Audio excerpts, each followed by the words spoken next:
কুমিল্লায় ৩টি পথসভা শেষে শনিবার বিকেলে কেরানীগঞ্জের কোনাখোলায় শাক্তা সরকারি উচ্চ বিদ্যালয়ের খেলার মাঠে নির্বাচনী জনসভায় যোগ দেন বাংলাদেশ জামায়াতে ইসলামীর আমির ডাক্তার শফিকুর রহমান। এ সময় তার সঙ্গে ছিলেন নির্বাচনী ঐক্যের অন্যতম শরিক দল এনসিপির আহ্বায়ক নাহিদ ইসলাম।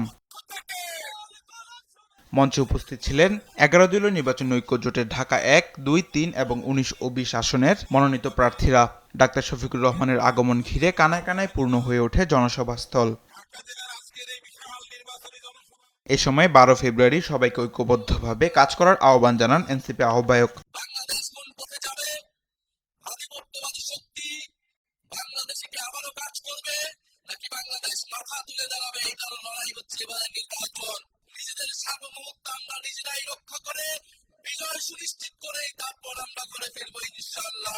জনগণের সঙ্গে জুলুম করলে কি পরিণতি হয়, আগামীতে যারা ক্ষমতায় আসবে তাদেরকে জুলাই স্মৃতি জাদুঘর ঘুরে আসা উচিত বলে মন্তব্য করেন জামায়াত আমির।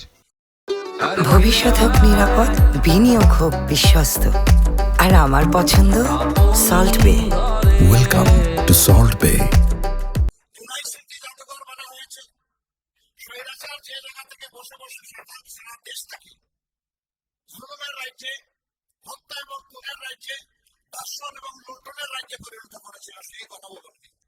সময় যারা পান একটু দেখে আসবে, স্বৈরাচারের অনেকগুলো ছিন্ন পণ্য সেখানে রেখে দেওয়া হয়েছে।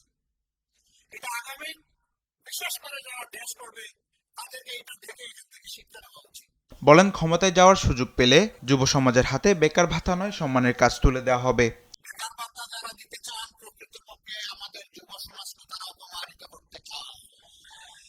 ইনশাআল্লাহ আমরা যুব সমাজের হাত করে দিব, আর হাতের উপরে হাতের তালুতে ইনশাআল্লাহ সম্মানের কাজও তুলে দেব।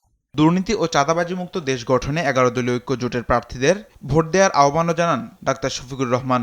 যারা এই দেশকে ভালোবাসে, মানুষকে ভালোবাসে, তারা এই দেশের মানুষকে একটু শান্তি উপহার দিতে চায়। তামিম মাহবুব, দেশ টিভি, ঢাকা।